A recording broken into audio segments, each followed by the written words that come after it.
India versus south Africa, wow what a match, India one the match. कैसा महसूस कर रहे हैं? को खास फर्क नहीं पड़ा, वैसे मैं वैसा ही हूँ जैसा था। तुम्हें क्यों पड़ेगा? पड़ा है तुम्हें? नहीं, बड़ी अच्छी गेम हुई है भाई। हाँ चिट्टे हो गए थोड़ा। वो हम दोनों आए ना अभी जरा गेम तो अच्छी हुई है। मैं भी ना हाइलाइट्स भी देख रहा था अभी आते हुए। मैंने अच्छा कहा जाना है तो आपने? कुछ बोल लें। आपको पता था मीरा बैठी है, ये सवाल तो जरूर करेगी। हो जाएगा। तो मेरा ख्याल है कि इंडिया ने जो क्रिकेट खेली है ना, उसको तो पहले बाद में डिस्कस करते हैं।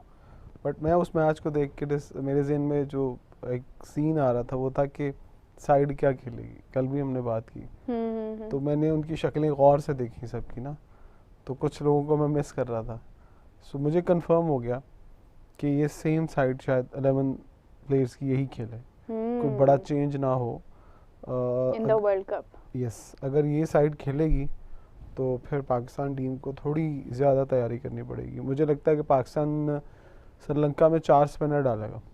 उनकी कोशिश होगी कम से कम 12 ओवर जो है स्पिनर्स करें, और जो 8 ओवर हैं वो फास्ट बॉलर से करवाए जाएँ। शायद उसमें भी अगर पिटाई लगी तो वो 8 भी ना करें, वो 6 ओवर करें। और इंडिया के जो फास्ट बॉलर्स हैं उनमें और पाकिस्तानी फास्ट बॉलर में जो मुझे डिफरेंस दिखाई दे रहा है वो वेरिएशंस का दिखाई दे रहा है। आपके जो फास्ट बॉलर खेलते चले आ रहे हैं, बड़ा लंबी उन्होंने क्रिकेट खेली, और अभी आपने फिर ऑस्ट्रेलिया और श्रीलंका के साथ भी उनको क्रिकेट खिलानी है।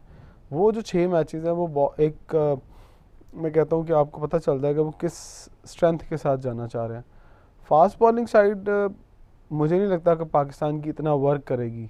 हाँ, जो पार्ट टाइम स्पिनर्स हैं, पार्ट टाइम, अब आपको लग रहा होगा कि मैं पार्ट टाइम स्पिनर्स क्यों कह रहा हूँ, क्योंकि हमारी टीम में एक ही रेगुलर स्पिनर है और उसको हम अबरार कहते हैं, और मुझे उसका खेलना भी डाउट लगता है।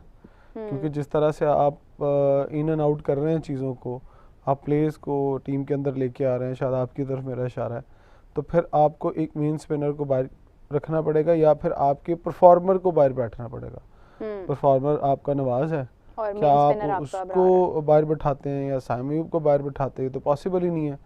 तो फिर किसकी जगह पर एडजस्ट करेंगे? क्या आप फ़हीम अशरफ की जगह पर बैठाएंगे?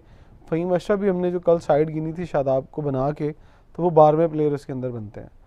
तो ये अब डिसाइड करना पड़ेगा कि आपने किन प्लेयर्स के साथ जाना है। लेकिन इंडिया की फास्ट बॉलिंग और स्पिन बॉलिंग, मैंने बड़े गौर से उनकी हाइलाइट्स के अंदर भी वो चीज़ें देखी हैं। उनके स्पिनर बहुत कॉन्फिडेंट हैं और वो ऐसा लगता है कि वो तैयारी कर चुके हैं वर्ल्ड कप की। हम अभी भी ये कह रहे हैं कि हमने वर्ल्ड कप की तैयारी करनी है। तो ये दो चीज़ों के अंदर बहुत फ़र्क है। फ़र्क कैसे है? साउथ अफ्रीका को हम कह रहे थे बहुत तगड़ी साइड T20 के अंदर आ रही है और वो इंडिया को बहुत तंग करेगी, जिस तरह वनडे के अंदर उन्होंने तंग किया है। तो उनकी जो फाइट मुझे दिखाई दी, टॉस जीतता है साउथ अफ्रीका, वो पहले फैसला करता है बॉलिंग करने को, वो एडवांटेज उठाना चाहता है ड्यू फैक्टर का। और जहाँ पर इंडिया बाद में बॉलिंग करने आता है और आके कहता है कि कोई ड्यू फ्यू का कोई चक्कर नहीं है, यहाँ चक्कर है स्किल का। तो स्किल वहाँ जीती है। वहाँ वेदर कंडीशंस को एक साइड पे कर दिया उन्होंने कहा कंडीशंस कैसी भी हो हम परफॉर्म करेंगे। उनके स्पिनर लग ही नहीं रहा था, जिस तरह से उनका पूरा सीम पड़ रहा था पिच के ऊपर, जिस तरह से फास्ट बॉलर ने पहली विकेट ही अगर आप देख लें अर्शदीप ने जो हासिल की है क्विंटन डिकॉक की, वो बॉल लग के थोड़ा बाहर निकला और क्विंटन डिकॉक ये एक्सपेक्ट ही नहीं कर रहा था कि मेरे थोड़ा सा दूर बॉल गिरेगा और थोड़ा लेट स्विंग होगा और मैं स्लिप में कैच आउट हो जाऊंगा, जबकि पूरे प्लान के साथ उसके लिए 2 स्लिप्स लगाई गई थी। तो यहाँ से लगता है कि कौन तैयारी के साथ आ रहा है और कौन अभी तैयारी कर रहा है। जो तैयारी कर रहा है उसको सोचना पड़ेगा कि तैयारी करने में थोड़ी जल्दी करें। जी मोहसिन साहब, तैयारी करने में जल्दी वाली तो हमारे यहाँ, मैं इसी को कंटिन्यू करता हूँ, तो वो तो बात ही नहीं है। आप देखिए ना कि हमारी, अगर हम पाकिस्तान क्रिकेट की बात कर रहे हैं तो उसमें तैयारी तो उस सूरत में होगी जब आपकी कुछ सिमत होगी, जब आपकी कोई डायरेक्शन होगी, कोई सोच तो हो ना कि हम वर्ल्ड कप के लिए जा रहे हैं, तो हम इन बॉलर्स पे बात को ट्रेंड कर रहे हैं।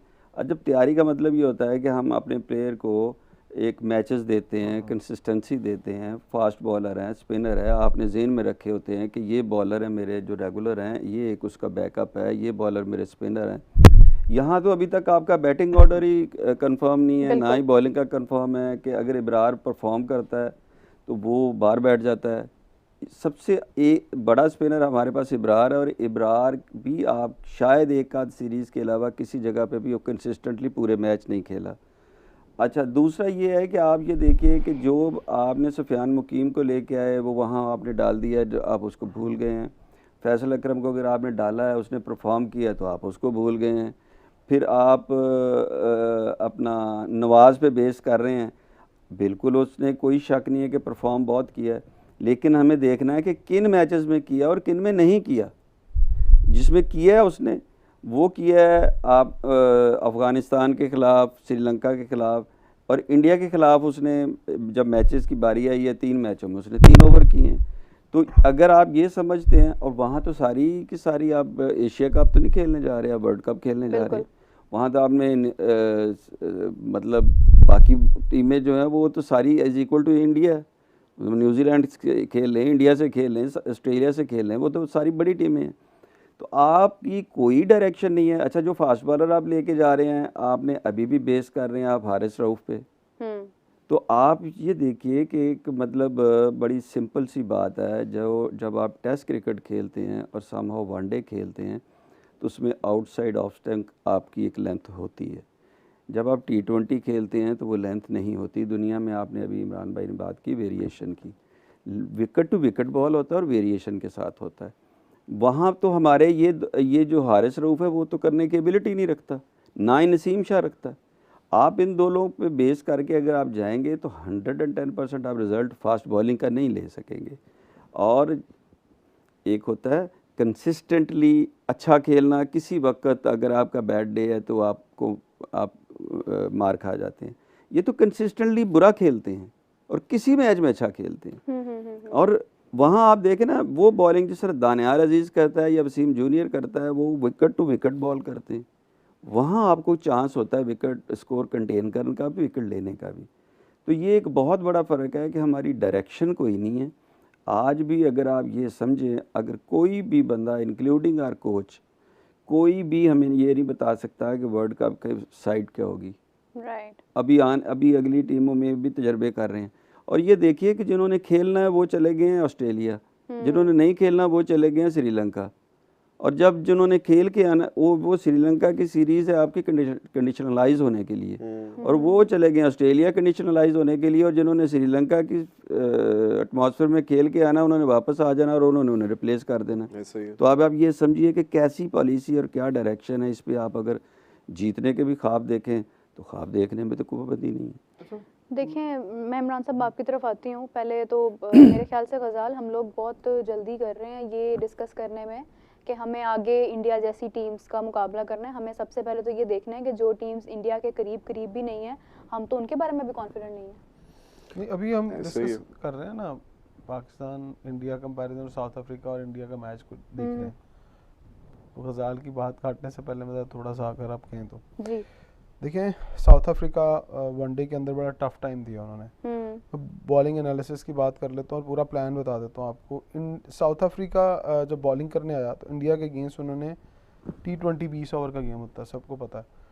ये 13 एक्स्ट्रास देते हैं, कितने 13 एक्स्ट्रास, जिसके अंदर उनकी तैयारी को, मैं दोनों टीमों की तैयारी को लेके बात करने लगा हूँ।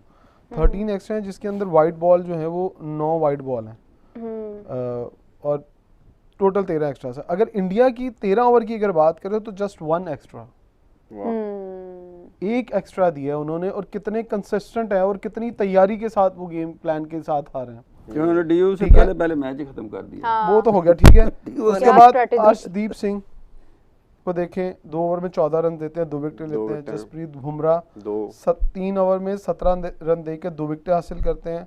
चक्रवर्ती, अच्छा जो स्पिनर्स की मैं बात कर रहा था, अब ऊपर आपको उनका जो पेस अटैक वो दिखाई दिया, जिसपे जसप्रीत बुमराह और अर्शदीप सिंह है, एक लेफ्ट आर्म एक राइट आर्म। उसके बाद नीचे 2 स्पिनर आ जाते हैं, वरुण चक्रवर्ती, अक्षर पटेल, ये 2 लोग आ गए। हार्दिक पांड्या आ जाता है नीचे। हार्दिक पांड्या कहाँ आता है, जो मिडिल ऑर्डर पे फंसा हुआ, क्योंकि उसको पुराना गेंद करना पसंद है। वो नया गेंद कंट्रोल नहीं करता, पुराने गेंद से उसको अंदर लाना है। तो अंदर लाने के लिए थोड़ा गेंद पुराना होना चाहिए, उसका थोड़ा सा ग्रिप अच्छा होगा तो ही आपका गेंद अंदर आएगा। नया बॉल आप सीम के साथ कर सकते हैं, लेकिन कंट्रोल नहीं होता उसके अंदर। उसके बाद आप आ जाएं जी नीचे, शिवम दुबे अभी आए ही थे। शिवम दुबे देखिए पूरा एक कहते हैं ना 12 मसालों का तड़का है उनकी देख के अंदर ना। शिवम दुबे जहां पर उनको एक अनइवन बाउंस चाहिए, हाँ। बॉल लगता है, ऊपर से बॉल छोड़ता है, लगता है तो बैट्समैन ये सोच रहा होता है कि शायद ये ड्राइव की लेंथ पर आएगा, बट गेंद एकदम राइज होता है और वो कॉट भी हैंड या ऊंचा शॉट इधर उधर लग जाता है। और बुमराह को देखें कि वो टांग पकड़ लेता है और आगे बॉल करता है और आगे से आउट करता है, इन स्विंग या यॉर्कर लेंथ पर बॉलिंग करता है। स्पिनर उनके स्पिनर्स को भी मैंने कल बड़ा आज गौर से देखा है कि वो पूरी लाइन पर, उन्हें पता है कि उनकी लेंथ क्या है, उन्होंने ब्रेक कहाँ से करना है कहाँ से नहीं करना। बैट्समैन भी समझदार होते हैं, उन्हें भी पता है कि लेंथ कैसे पिक करनी है। बट ओवरऑल अगर तैयारी में देखूँ पहले मैच के अंदर, तो मुझे इंडिया की साइड दुनिया की सारी Finest. साइडों से बहुत बेहतरीन दिखाई दे रही है, बड़ी तैयारी के साथ आए हैं, अनलेस कि उनका कोई प्लेयर अनफिट ना हो जाए। अगर आप बैटिंग की बात करें तो शुरू में मैंने अगर जब खेलने के लिए आई इंडिया की टीम, तो जो उनके सूर्य कुमार यादव हैं बड़े अच्छे टच में थे। अच्छा, दोनों को इस सिमिलर मैंने आउट होते हुए देखा है, सेम शॉट के अंदर दोनों ही दायरा टपाना चाह रहे थे बट मिस हिट हुए, दोनों का बल्ला मुड़ा और बॉल थोड़ा पेस भी कम हुई, तो दोनों को आप देखेंगे सेम जगह पर सेम बॉलर के हाथों सेम शॉट खेलते हुए आउट हुए। तो ये मैंने एनालाइज किया कल इंडिया के पूरे मैच के अंदर चीज़ों। नहीं, बड़ा ज़बरदस्त आपने एनालाइज किया है, ऐसे लग रहा है जैसे आपने तो बाकायदा तौर पे स्टेडियम में जाके मैच देखा है।